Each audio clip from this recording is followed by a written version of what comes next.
کہ آپ ان ویڈیوز کو بنانے والے خود ہیں، اور آپ لوگ جس طرح کے حلف پہ آتے ہیں اس حلف میں باقاعدہ طور پر اتنی سی چیز پر پکڑ ہے.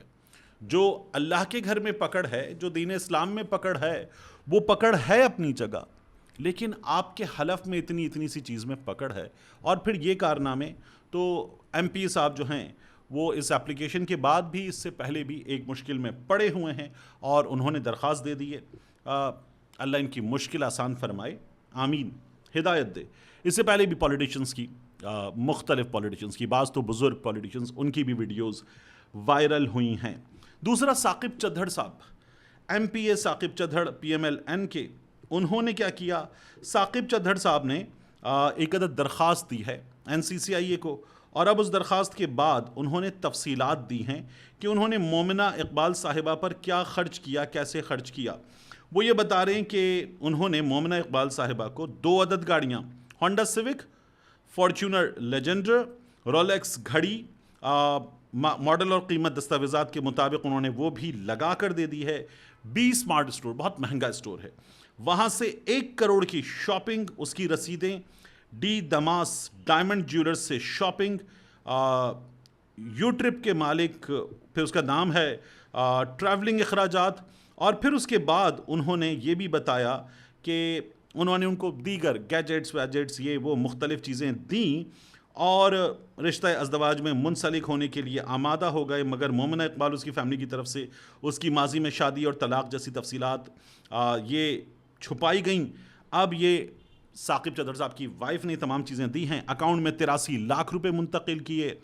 ان کی بہن جو ہیں، جو وکیل صاحبہ ہیں جو آ کر بات کرتی ہیں، ان کے بارے میں یہ بتاتے ہیں 13,000 آسٹریلین ڈالر یہ خرچ کیے، اور 10,000 آسٹریلین ڈالر بلیک میلنگ کے ذریعے ان کی بہن نے وصول کیے. یہ تمام باتیں باقاعدہ رو پڑے ہیں ثاقب چدھڑ صاحب، اب بتا رہے ہیں. بات یہی چدھڑ صاحب کہ آپ نے یہ تمام خرچے کیے، ان محترمہ پر آپ نے یہ تمام خرچے کیے، آپ کے پاس ثبوت ہوں گے. آپ ایک ریلیشن شپ میں تھے، اس ریلیشن شپ میں جو بھی ہوا ختم ہو گیا. اب جب اس سے نکل رہے ہیں نا، تو گریس کے ساتھ، عزت کے ساتھ نکلتے ہیں، کیونکہ آپ ان خاتون کو اپنی عزت بنانے جا رہے تھے، آپ ان کو اپنا نام دینے جا رہے تھے، ان کو اپنی اہلیہ بنانے جا رہے تھے.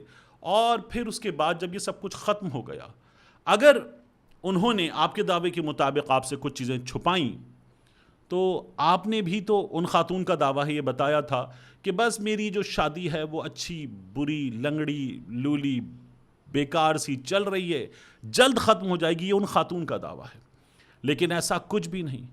تو کیا آپ نے یہ نہیں چھپایا؟ کیا آپ نے دیگر معاملات نہیں چھپائے؟ تو آپ نے بھی چیزیں چھپائی ہیں. اب رونے سے کیا حاصل؟ اب آپ رو رہے ہیں، آپ لوگوں پر جو مشکلات آن پڑی ہیں اس کے بعد باقی سب ملا کے رو رہے ہیں. تھوڑے سے گریس کا مظاہرہ کریں. یہ جو پیسے آپ بتا رہے ہیں نا کہ آپ کے لگ گئے، تو یہ ایسے ہی تو نہیں تھا. ان پیسوں کا خرچ ہونا کب ہوا؟ جب آپ ایک عدد ریلیشن شپ میں تھے. تو اب یہ واہیات اور بیکار کی باتیں کر کے آپ اپنے آپ کو زیادہ گندا کر رہے ہیں. وہ خاتون جو ہیں ان کو کوئی بہت خاص فرق میری رائے میں نہیں پڑے گا. اصل میں گندا آپ اپنے آپ کو کر رہے ہیں. مزید کرتے رہیے، بتاتے رہیے. دیکھیے سوشل میڈیا پر ایک عام آدمی کیا کہہ رہا ہے، آپ کے بارے میں کیا کہہ رہا ہے. انہوں نے دوسری شادی کر لی، وہ ان کے بھائی، وہ آپ کو انگشت وسطیٰ، انگشت سے کہتے ہیں، وسطیٰ درمیان والی کو کہتے ہیں، وہ آپ کو تصویر میں بیٹھ کے اپنی شادی کی انگشت وسطیٰ سب مل کے دکھا رہے ہیں، دیکھیے.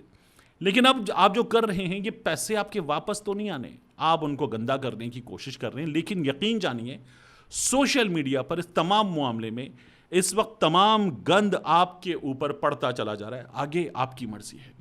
اس کے بعد آزاد کشمیر کا معاملہ. آزاد کشمیر میں جو عمر نذیر کشمیری ہیں وہ نامعلوم مقام پر ہیں، اور جو شاہ زیب صاحب جان سے گئے، ان کے جان سے جانے کے بعد ہم نے دیکھا ہے کہ جگہ جگہ ریلیاں، بڑی ریلیاں، بھرپور ریلیاں ہو رہی ہیں. اور 9 جون سے پہلے ہی حکومت نے ان حالات میں جو حکمت عملی اختیار کی ہے، مرکز میں موجود حکومت نے بھی اور آزاد کشمیر میں موجود حکومت نے بھی، اس سے لگ رہا ہے کہ وہ ماحول جو جوائنٹ ایکشن کمیٹی، عوامی کمیٹی یہ بنانے جا رہی تھی 9 جون کو، وہ اس سے پہلے حکومت نے بنا دیا ہے. اور یہ ظاہر ہے کہ جس طرح سے طاقت کا استعمال کیا گیا ہے اس کے نتیجے میں صورتحال اچھی تو نہیں ہوگی کبھی بھی۔ حکومت کا کام ہوتا ہے ماحول بہتر کرنا، حکومت کو ملک چلانا ہوتا ہے، حکومت کو انویسٹمنٹ بڑھانی ہوتی ہے، حکومت کو کاروبار کو سازگار ماحول دینا ہوتا ہے۔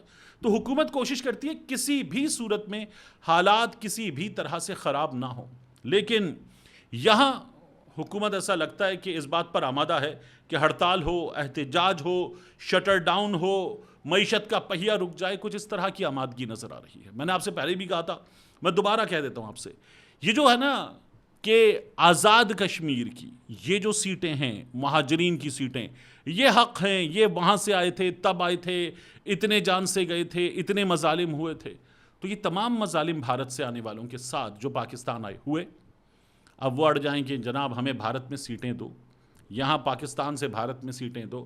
گلگت بلتستان کے لوگ بہت بڑی تعداد میں پورے پاکستان میں کام کر رہے ہیں، خاص طور پہ کراچی میں۔ اب وہ کراچی میں کہیں کہ ہمیں گلگت بلتستان کی یہاں پر سیٹیں دو، یہاں پر ہمارے ووٹر بھی ہیں، ہم بھی ہیں، امیدوار بھی ہیں، تو ہمیں سیٹیں دو، ایسا ہوتا نہیں ہے۔ اب جو مطالبہ تسلیم کر لیا گیا تھا اس مطالبے سے پیچھے ہٹنا انتخابات کے موقع پر، یہ ناانصافی ہے، زیادتی ہے حکومت کی۔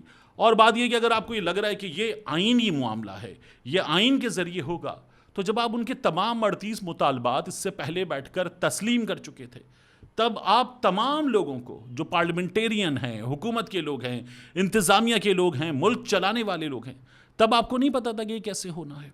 اب آپ کو یہ خیال آ رہا ہے، تو آپ نے زیادتی کی ہے اور آپ میری رائے میں مزید زیادتی کر رہے ہیں۔